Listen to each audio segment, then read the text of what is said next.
Hello बच्चों, Hindustan classes में आप सभी का स्वागत है। तो आज हम लोग 10वीं का यह हमारा पहला क्लास है। हिंदी व्याकरण में हम लोग पढ़ेंगे वाच्य परिवर्तन, ठीक है। और सबसे पहले हम लोग जानेंगे वाच्य से संबंधित कि वाच्य क्या है, ठीक है। तो आइए पढ़ने का काम करते हैं और समझने का भी काम करते हैं कि वाच्य होते क्या है, ठीक है भाई। मैं आप लोगों को बताऊंगा कि क्रिया के जिस रूप से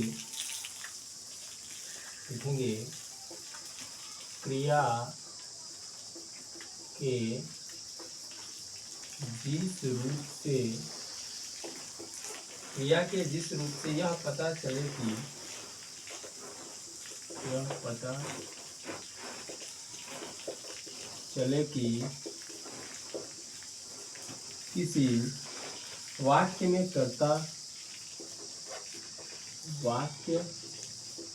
किसी वाक्य में कर्ता ठीक है, कर्म या भाव में किसी एक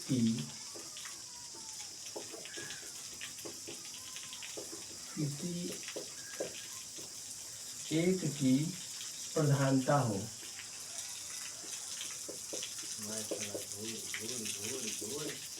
ठीक है, क्रिया के जिस रूप में यह पता चले कि किसी वाक्य में कर्ता, कर्म या भाव से किसी एक की प्रधानता हो, ठीक है, वही क्या है, वाच्य है। चलिए आइए हम लोग जानते हैं कि अब जानेंगे कि वाच्य के प्रकार कितने होते हैं, ठीक है बाबू। अब जानेंगे हम लोग कि वाच्य के प्रकार कितने हैं। तो आप लोग भली भांति जानते होंगे, अगर विद्यालय में पढ़े होंगे तो वाच्य 3 प्रकार के होते हैं। तो लिखेंगे इसमें कि ये 3 प्रकार के हैं।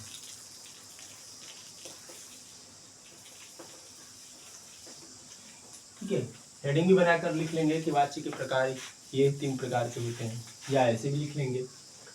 पहला होता है आपका कर्तवाच्य, ठीक है। दूसरा होता है कर्मवाच्य, और तीसरा जो होता है वो होता है आपका भाववाच्य, ठीक है बाबू। पहला हम जानेंगे कर्तवाच्य से संबंधित बातों को कि कर्तवाच्य क्या है, उसकी विशेषता क्या है। आइए हम लोग जानते हैं पहला कर्तवाच्य।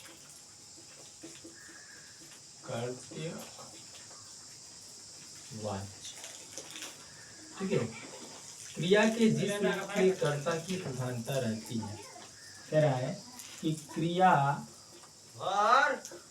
के जिस रूप में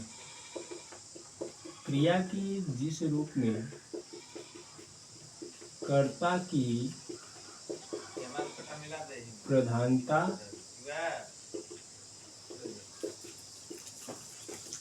रहती है, क्रिया के जिस रूप में कर्ता की प्रधानता रहती है वही क्या है, कर्तवाच्य है। ठीक है, अब आगे हम लोग जाने बाबू कि क्या बात कह रहा है ये। और क्रिया का सीधा सीधा लिखेंगे इसमें, और आगे कि और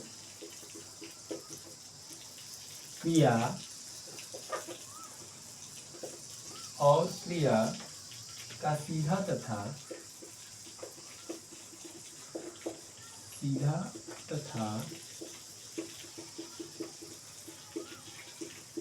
प्रधान संबंध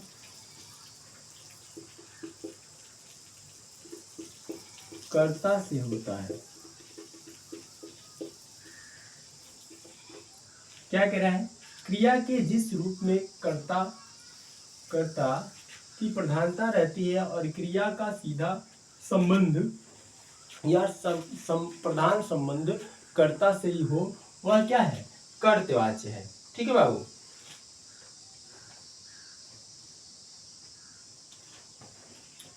लिखेंगे तथा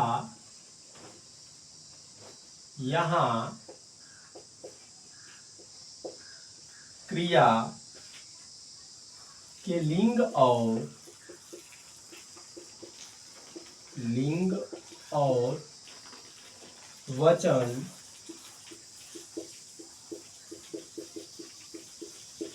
कर्ता के अनुसार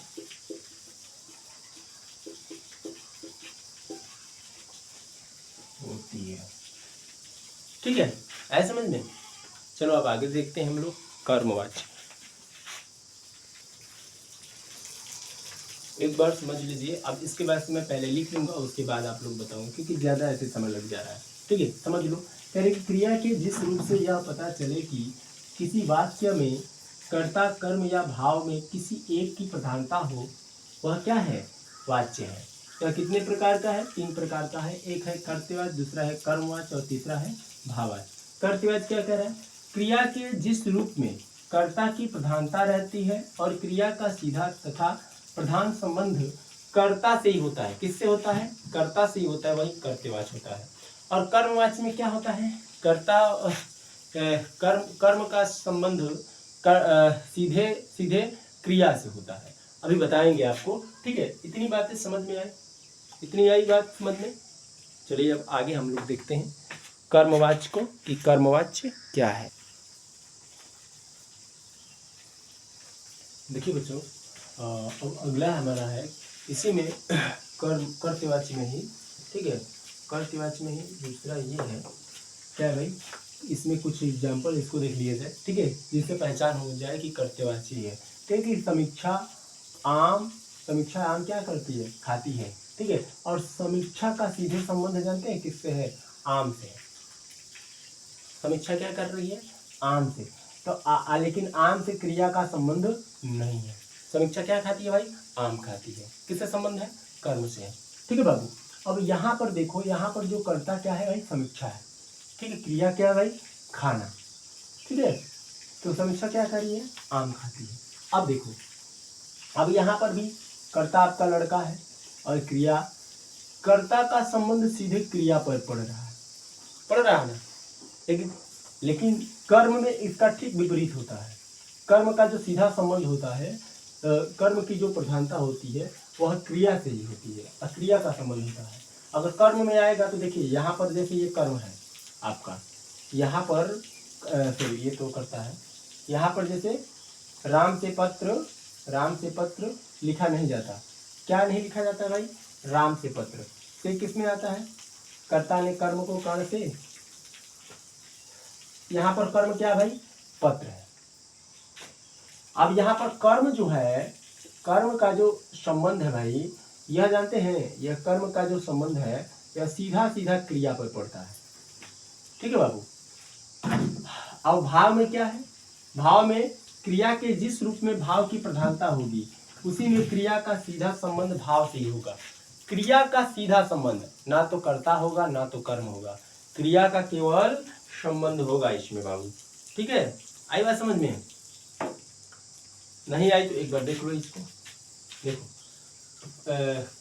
कर्मवाच्य को देखिए, क्या कह रहा है? कह रहा है कि क्रिया के जिस रूप में कर्म की प्रधानता होती है, क्रिया के जिस रूप में कर्म की प्रधानता होती है और क्रिया का क्या होता है? सीधा संबंध होता है, तो उसे क्या बोलते हैं भाई? कर्मवाच्य बोलते हैं। ठीक है, अर्थात कह सकते हैं कि कर्मवाच्य में क्रिया लिंग और वचन कर्म के अनुसार ही होगी। लिंग और वचन कर्म के अनुसार ही होगी। ठीक है, अब देखो, जैसे में कह सकते हैं, राम से पत्र लिखा नहीं जाता, मोहन से चला नहीं जाता, सीता से बैठा नहीं जाता। इसमें सब भाव, इसमें सब क्या है? कर्म के प्रति भाव दर्शा रहा है। यहाँ पर देखिए, यहाँ पर क्रिया के भाववाच्य में, क्रिया के जिस रूप में भाव की प्रधानता होती है, ठीक है, वह क्या है? क्रिया का सीधा संबंध किससे होता है भाई? भाव से होता है। ठीक है, जैसे घुमा नहीं जाता, मोहन से चला नहीं जाता, हंसा नहीं जाता, ठीक है, बैठा नहीं जाता। यहाँ पर कर्ता को नहीं दर्शा रहा है, केवल भाव को दर्शा रहा है। लेकिन यहीं पर कर्म में क्या हो रहा है कि कर्म के साथ भाव और कर्ता तीनों का सम्मेलन हो रहा है। लेकिन कर्म का जो सीधा संबंध है कर्ता पर ही पड़ता है। ठीक है, कि राम से चला नहीं जाता, राम से क्या है, चला नहीं जाता। कर्म और क्रिया का दोनों का संबंध परस्पर दिख रहा है, समानतः दिख रहा है, लेकिन राम से नहीं दिख रहा है, यानी कर्ता से नहीं दिख रहा है। ठीक है बाबू। अब देखो भाववाच्य हमारा क्या है, भाववाच्य कह रहे हैं कि क्रिया के जिस रूप में भाव की प्रधानता हो, यानी बैठा नहीं जाता, सोया नहीं जाता, खाया नहीं जाता, हंसा नहीं जाता, ठीक है, रोया नहीं जाता, इत्यादि बातें आ जाए, वह भाव प्रधान है। ठीक है, इतनी बातें क्लियर है। इस बात में कहीं से किसी व्यक्ति को, हाँ यहाँ थोड़ा भूल गए, कर्तवाच्य में देखिए ये दो बातें होती हैं, दो क्रियाएं होती हैं, सकर्मक होती हैं, अकर्मक होती हैं। दो प्रकार की ये क्रियाओं को बताया है। जैसे इसमें बताया है कि राधा पुस्तक पढ़ती है, इसमें कर्तवाच्य कैसे हो रहा है, तो राधा का संबंध सीधे पढ़ना है, क्रिया से हो रहा है। ठीक है, कर्म की कोई उसमें विशेषता नहीं है, या ऐसे राधा पढ़ती है, ये भी हो सकता है।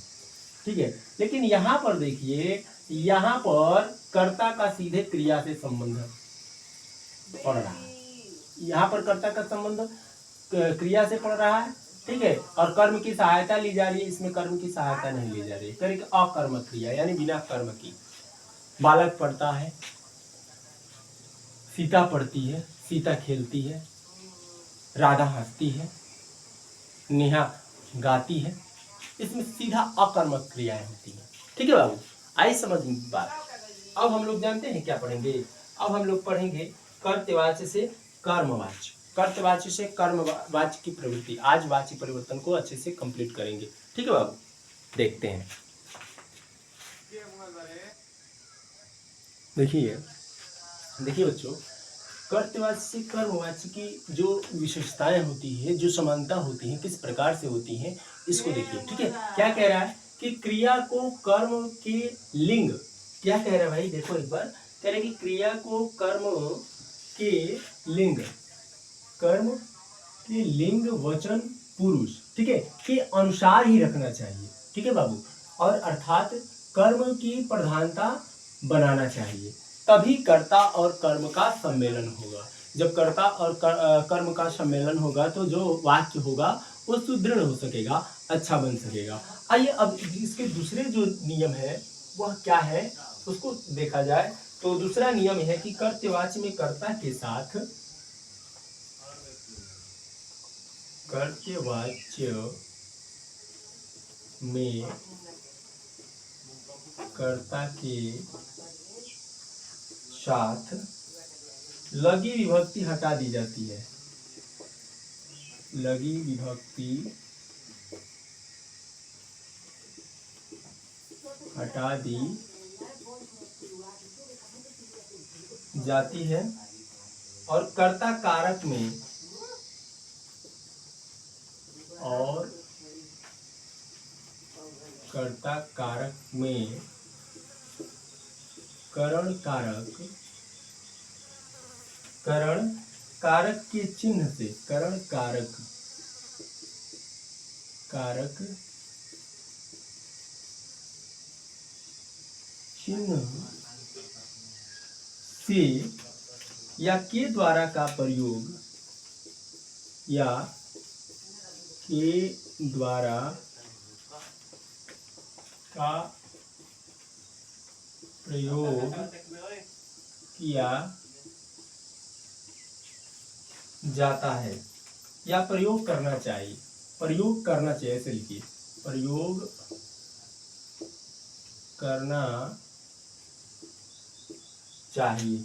ठीक है भाई, देखिए क्या है, थोड़ी सी वीडियो थोड़ी सी लंबी होगी तो घबराइएगा नहीं। क्या कह रहा है कि कर्तवाच्य में कर्ता के साथ लगी विभक्ति को क्या कर देना चाहिए, हटा देना चाहिए। ठीक है बाबू, और क्या कह रहा है कि कर्ता कारक में करण कारक का जो चिन्ह होता है से होता है और के द्वारा होता है, इन दोनों का क्या करना चाहिए, प्रयोग करना चाहिए, तभी आपका कर्तवाच्य कर्मवाच्य का संबंध के विषय में पता चल सकता है। ठीक है, अब आगे देखिए, अगला इनका तीसरा जो नियम है वो क्या कहता है, किस प्रकार के शर्तों को रखता है उसको देखा जाए। कह रहे कि कर्तवाच्य की मुख्य क्रिया को, कर्तवाच्य की मुख्य क्रिया को सामान्य भूतकाल की क्रिया में बदला जाता है। सामान्य भूतकाल की क्रिया में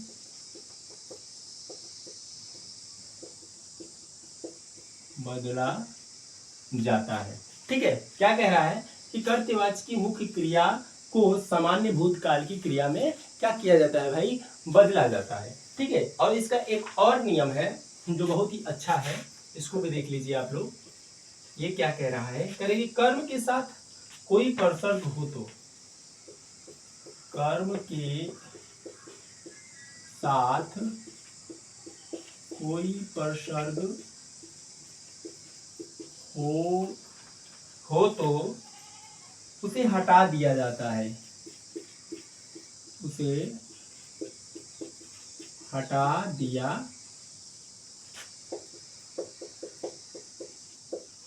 ठीक है भाई, उसे हटा दिया जाता है। और अंतिम कह रहा है कि कर्म को चिन्ह रहित करना चाहिए, कर्म को चिन्ह रहित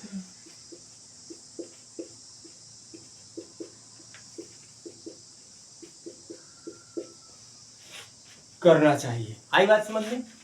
आइए अब अगले कुछ तथ्य है उसको नोट करते हैं, देखते हैं। देखिए बच्चों क्या कह रहा है, यहां से देखिए ऊपर से, कर्तवाची से कर्मवाची के बीच परिवर्तन, क्या इनमें डिफरेंस है, थोड़ा सा देख लीजिए। कह रहे कि मैं रामायण पढ़ रहा हूँ, ठीक है, कर्तवाची में क्या कह रहा है कि मैं रामायण पढ़ रहा हूँ, लेकिन वहीं पर कर्मवाची में बदल जाएगा कि मेरे द्वारा रामायण पढ़ी गई। ठीक है, अंतर हुआ ना। फिर इसी तरह है कि लता गाना गाएगी, लता क्या कर रही है, गाना गा रही है, और इसमें क्रिया से सीधा संपर्क हो जा रहा है कर्तवाची का, लेकिन इसमें कर्ता के साथ साथ कर्म और क्रिया तीनों का संबंध है, कर्म और क्रिया दोनों का संबंध दिख रहा है। देखो यहाँ से लता से गाना गाया जाएगा, यहाँ पर गाना जो है कर्म है और इसकी क्रिया दोनों साथ साथ यहाँ पर दिख रही है ना, रामायण पढ़ी जा रही है। ठीक है, यहाँ पर किसके द्वारा पढ़ी जा रही है भाई, यहाँ पर यह नहीं, लेकिन यहाँ पर ये दर्शा रहा है कि किसके द्वारा, मैं रामायण पढ़ रहा हूं, मैं रामायण पढ़ रहा हूं, यानी करता है इसमें छिपा हुआ है। धर्मवीर वेद पढ़ेगा, यहाँ पर करता है दिख रहा है, लेकिन यहाँ बता दो धर्मवीर से वेद पढ़ा जाएगा, क्या पढ़ा जाएगा, वेद पढ़ा जाएगा। इसमें कर्म और क्रिया का देख लो, न्याय क्या कर रहे हैं, चाय लाई जा रही है, चाय की क्या की जा रही है, लाई जा रही है या लाई जाएगी। ठीक है, डिफरेंस दिख रहा है।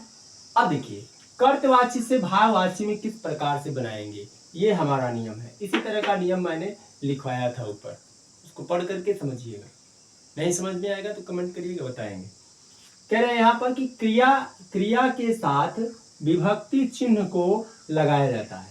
जब कर्तवाची से भाववाची को बनाया जाता है तो किसका प्रयोग किया जाता है भाई, विभक्ति चिन्ह को लगाया जाता है। और वहीं पे कर्तवाची से कर्मवाची से कर्तवाची में बनाया जाता था तो यहाँ पर विभक्ति चिन्ह को हटा दिया जाता था, लेकिन यहाँ पर क्या किया जा रहा है, लगाया जा रहा है। अब देखो यहाँ पर दूसरा, क्रिया को सामान्य भूतकाल में क्या कर रहा है, सामान्य भूतकाल में ला करके उसके साथ काल के अनुसार, समय के अनुसार, क्या कह रहे भैया,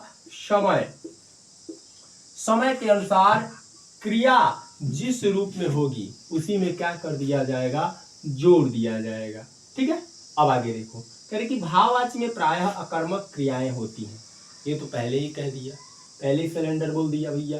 क्या कह रहे हैं कि भाववाची में प्रायः कौन सी क्रियाएं होती हैं, अकर्मक क्रियाएं होती हैं। क्या, चला नहीं जा रहा है, बैठा नहीं जा रहा है, खाया नहीं जा रहा है, पढ़ा नहीं जा रहा है। ठीक है, ये क्या है, भावपूर्ण है। अब देखो क्रिया को एक वचन पुल्लिंग और अन्य पुरुष में क्या कर दिया जाता है, परिवर्तित कर दिया जाता है, जो देखो यहाँ पर किया गया है। सॉरी, इसके बाद बताएंगे तो बताएंगे कि किया गया है कि नहीं किया गया। ठीक है, इतना नोट कर लो। और उसके बाद से अब हम लोग आगे देखते हैं। आज हम लोग वाच्य परिवर्तन को कंप्लीट करेंगे, जो ही जितना ही समय लगे, ज़्यादा समय लगेगा नहीं। छोटा छोटा टॉपिक है, इसको अच्छे से देख लीजिए, समझ लीजिए। देखिए बच्चों, क्या कह रहा है ऊपर, कह रहे कि कर्तवाच्य से भाववाच्य के बीच परिवर्तन, किस प्रकार से परिवर्तन था। तो हमने आपको पहले इसके नियम बता दिए हैं कि राम तेज दौड़ता है। ठीक है, इसका देखो सीधा सीधा विभक्ति को क्या किया जा रहा है, लगाया जा रहा है। ठीक है बाबू। अब यहाँ पर देखिए भाववाच्य बदल जा रहा है, भाववाच्य में बदल रहा है। तो कह रहे हैं कि राम से दौड़ा जाता है, राम से क्या किया जाता है, दौड़ा जाता है। अगर इसमें विभक्ति चिन्ह नहीं होता तो कहता है कि राम से दौड़ा नहीं जाता है। ठीक है, अब देखो क्या कह रहे कि आशा नहीं हंसती है। अब यहाँ पर इसको भाववाच्य में बदला जा रहा है। तो क्या कह रहा है कि आशा से नहीं हंसा जाता है, पूरा पूरा। ठीक है, मैं हंसता हूँ। अब इसमें कर्तव्य से क्या परिवर्तन हो रहा है भाई। चौथा नियम हमारा क्या है, चौथा नियम क्या है बताओ, बता जल्दी कोई भी। क्या कह रहा है कि मुझसे हंसा नहीं जाता है, इसमें भी भाव प्रधान हो रहा है। अब देखो इस नियम के अनुसार क्या कह रहा है, कर्मवाची से कर्तवाची में परिवर्तन। देखो करीब कर्ता के लिंग वचन के अनुसार क्या कह रहे बाबू, करीब कर्ता के लिंग वचन के अनुसार क्रिया का रखना चाहिए। देखिए जैसे पहला, अब देखो यहाँ पर कर्ता के अनुसार क्या कह रहा है, माँ द्वारा मिठाई बनाई जाती है। ठीक है, तो यहाँ पर लिंग भी है, स्त्रीलिंग का प्रयोग किया जा रहा है, वचन है। ठीक है, और क्रिया भी है। क्या किया जा रहा है, मिठाई बनाया जा रहा है। ठीक है बाबू। अब यहाँ पर देखिए दूसरा, कर्ता को अपने चिन्ह को क्या किया जा रहा है, ने आवश्यकता के अनुसार लगाना चाहिए। ठीक है, राम ने कहा ऐसे। यदि वाक्य की क्रिया वर्तमान एवं भविष्य की है तो कर्ता के अनुसार क्रिया का रूप क्या हो जाएगा, रचना रखनी चाहिए। क्रिया की रूप की रचना रखनी चाहिए, जिससे क्रिया में परिवर्तन होगा। जैसे गरीबों में क्या किया गया भाई, जूते बांटे गए। यहाँ पर बनेगा इसका कर्मवाच्य, गरीबों में जूते बांटे गए। और इसका भाववाच्य कर्तवाच्य क्या है भाई, गरीबों में जूते बांटे। ठीक है, अच्छा, तो ये रहा हम लोग का वाच्य परिवर्तन, जो बहुत ही अच्छे तरीके से कवर किए। ठीक है, तो मिलते हैं अगली क्लास में। व्याकरण संबंधी आपका चलेगा, 4-5 दिन चलेगा। ठीक है, अब मैं 10वीं का आरंभ कर दिया हूँ, तो 10वीं और 12वीं इन्हीं दोनों का क्लास चलेगा। 9वीं वाले जितने विद्यार्थी हैं वो ट्यूशन आ सकते हैं, ऑफलाइन फ्यूचर क्लासेस, या इधर से हैं जिगरसर रजौड़ी से संबंधित है, या मनियर से साइड से जितने बच्चे हैं वो आप यहाँ पर आ सकते हैं आदर्श एजुकेशन में। दोनों लोग के लिए 2 द्वार खुली गई है, आप कहीं भी आ सकते हैं, कहीं भी आपके पाठक मिल जाएंगे। ठीक है, तो मिलते हैं अगली क्लास के साथ, मस्ती के साथ। जय हिंद, जय भारत, जय माँ भारती।